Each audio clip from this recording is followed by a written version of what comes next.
Let's talk about the Great Reset. We have some messaging coming through. We should invite fewer people to be born. It's not the Great Reset jingle, but here's this. Why is that not the Great Reset? You reset. You got to kill people. It's the whole thing. Okay. All right. You want to do this one or am I? Sure. Okay. Yeah, it was pretty top heavy on you earlier today. This does look like an older article now that I'm looking at the dates, but it's okay. Wired.co.uk.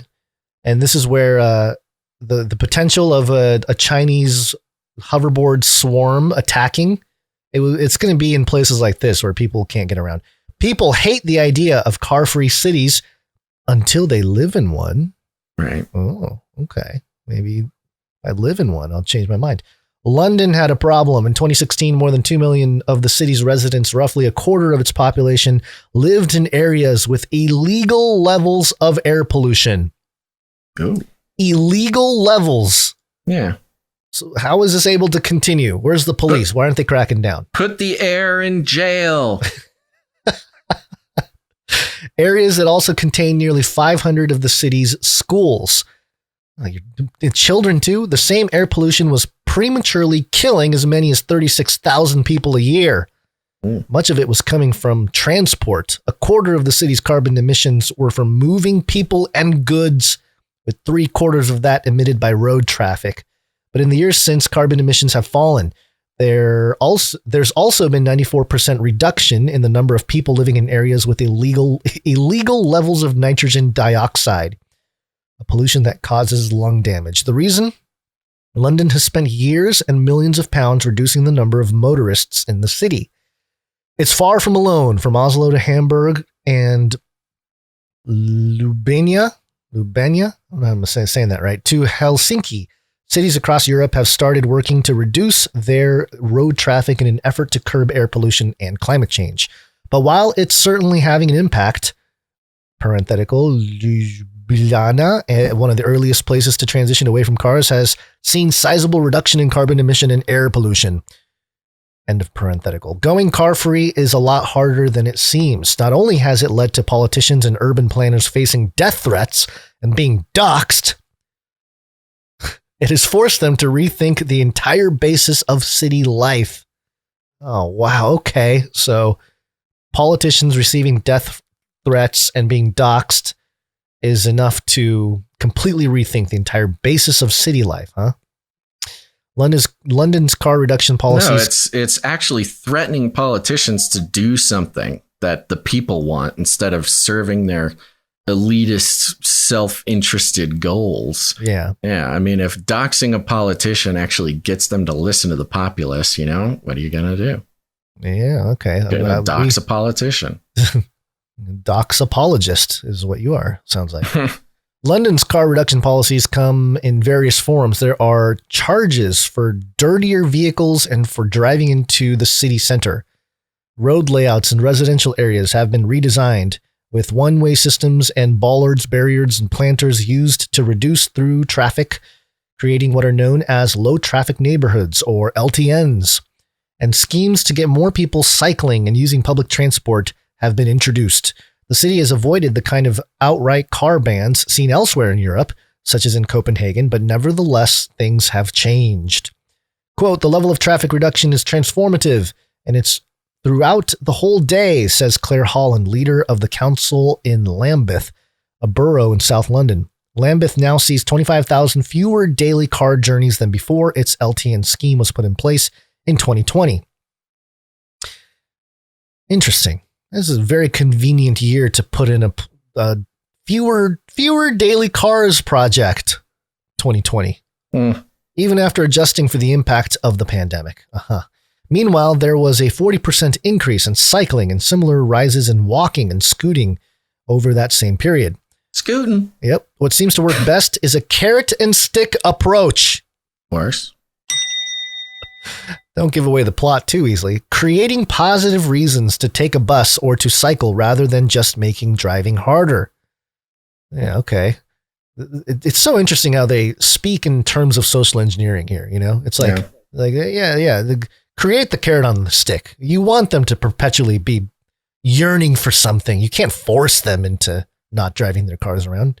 You must make them want it. Quote, in crowded urban areas, you can't just make buses better if those buses are still always stuck in car traffic, says Rachel Aldred, professor of transport at the University of Westminster and director of its Active Travel Academy. Quote, the academic evidence suggests that a mixture of positive and negative characteristics is more effective than either on their own.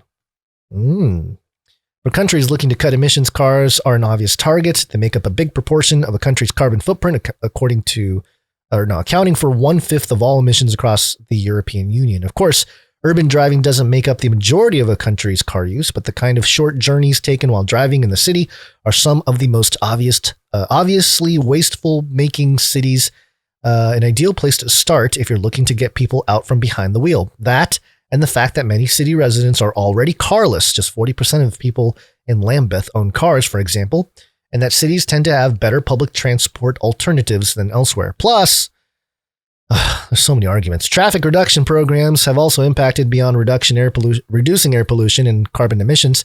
In cities like Oslo and Helsinki, thanks to car reduction policies, entire years have passed without a single road traffic death. It's even been suggested that needing less parking can free up space to help ease the chronic housing shortage felt in so many cities. But as effective as policies to end or reduce urban car use have been, they've almost universally faced huge opposition. When Oslo proposed in 2017 that its city centers should be car-free, the backlash saw the idea branded as a, quote, Berlin Wall against motorists. The plan ended up being downgraded into a less ambitious scheme consisting of smaller changes like removing car parking and building cycle lanes to try to lower the number of vehicles. Oh, man. In London, the introduction of LTNs has also led to a massive backlash. In the East London borough of Hackney, one councillor and his family were sent death threats due to their support for the program. Bollards were regularly graffitied, while pro-LTN activists were accused of social cleansing.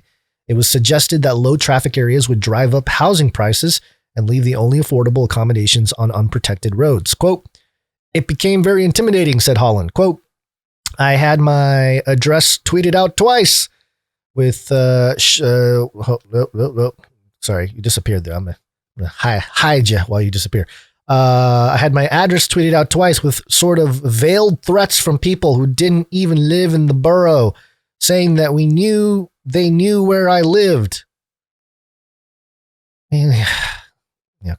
All right. No comment on that. Part of that response is a testament to how much our cities and by extension our lives are designed around cars. All right. So some statistics about cars.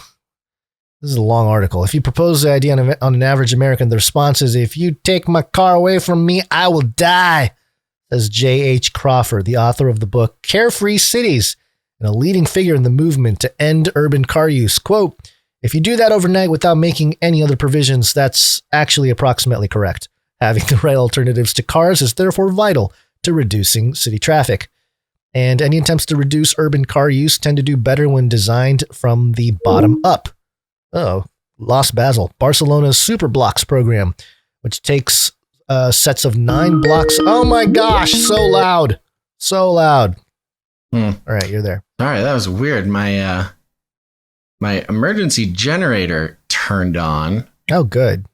And my whole world exploded there. Yeah. So we're reading about how, you want to live in cities and you want to not be able to drive in cities.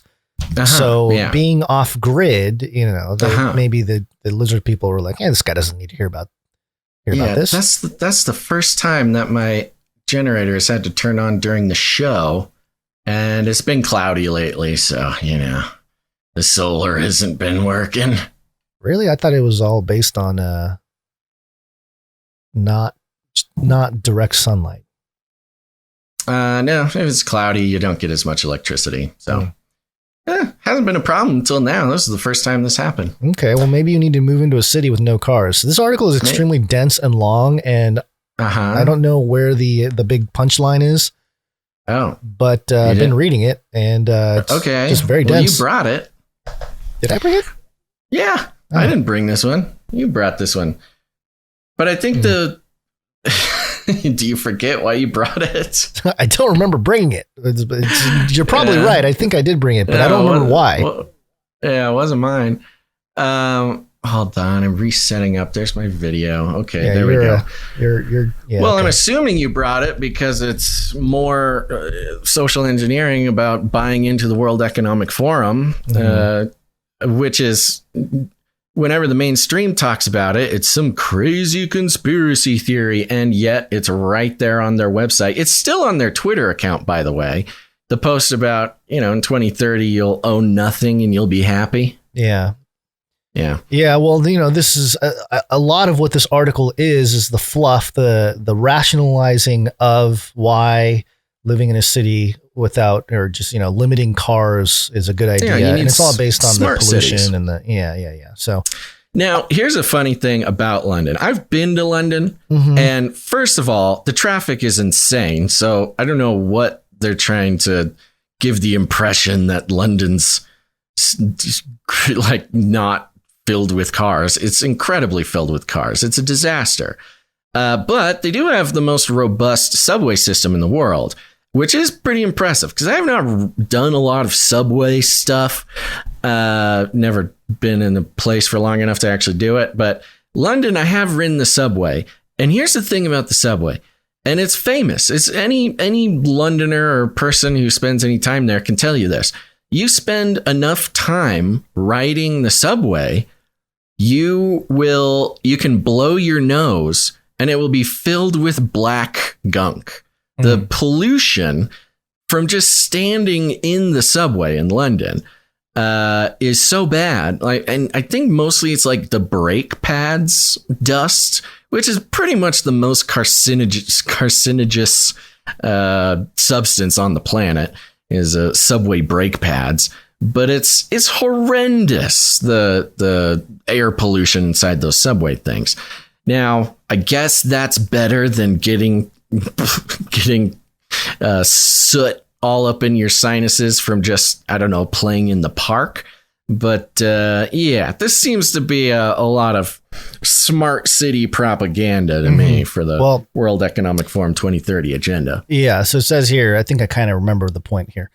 Getting people to accept that how they live alongside cars can be changed, say, with an LTN, takes time. But government surveys of the UK's recently implemented LTNs have indicated that support from residents for such schemes increases over time. Quote, if you start seeing more and more of those kinds of things become thinkable, explains Alfred.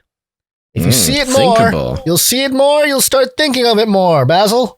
It's a very straightforward thing. This is, we must leverage this breakthrough in thinking. If you start unpicking the idea that car use can't be changed, quote, it starts to become possible to do more and more things without cars for people. Just the tone of this, going back to that paper about, you don't need anyone's consent for bioenhancements. Very similar, covert type of social engineering here, where it's like you don't force them into it. You lead them into wanting it. The other issue is that, to put it simply, cars are never just cars. They're interwoven into our culture and consumption as symbols of affluence, independence, and success. The aspiration to achieve those things in future. Quote, a man who, beyond the age of 26, finds himself on a bus can count himself a failure, the British Prime Minister Margaret Thatcher reportedly once said. Quote, that's how we got in this mess in the first place, though, says Crawford. Everybody saw that the rich people were driving cars and they wanted to too.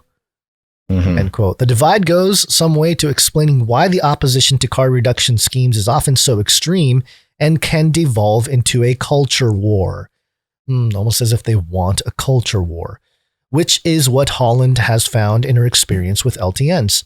But that struggle also outlines an important fact about car-free urban areas. Once cities make the decision to reduce or remove cars, they rarely go back. No one I spoke to for this piece could name a recent sizable pedestrianization or traffic reduction scheme that had been reversed once it had been given time to have an effect.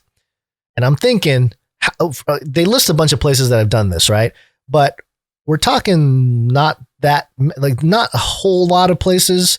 And also, it has not been that long, you know? So to say this, again, it's sort of like the COVID thing where they use very specific, they piggyback on small data sets to make a grandeur point about a method. And it seems very familiar. Many of the cities that pioneered reducing car use, like Copenhagen in the 1970s, are rated today as some of the best places to live in the world. Even with London's experimental and often unpopular LTN scheme, 100 of the 130 low traffic areas created have been kept in place, Aldred said. Quote, generally speaking, if a sensible program is adopted to really reduce or eliminate car usage in a central urban area, it seems to stick, says Crawford. If you go back a year or two later, people will just say, well, this is the best thing we ever did. Reaching net zero emissions by 2050 will require innovative solutions at a global scale. In this series, in partnership with Rolex Perpetual Planet Initiative, Rolex good. getting involved. Back to the luxury watch thing. Yeah, there. you know, it's funny because they kind of poo-poo on this idea of a luxury car driver. What are you, some trying to be a celebrity with your cars? And then there's people saying that are Rolex people. Hey, get a nice watch for yourself. keep time. Well, going back to the status symbol thing, you know, it's funny because riding horses is kind of like a status symbol now for the rich. I mean, these horses, I was looking at getting horses and man, they get pretty expensive.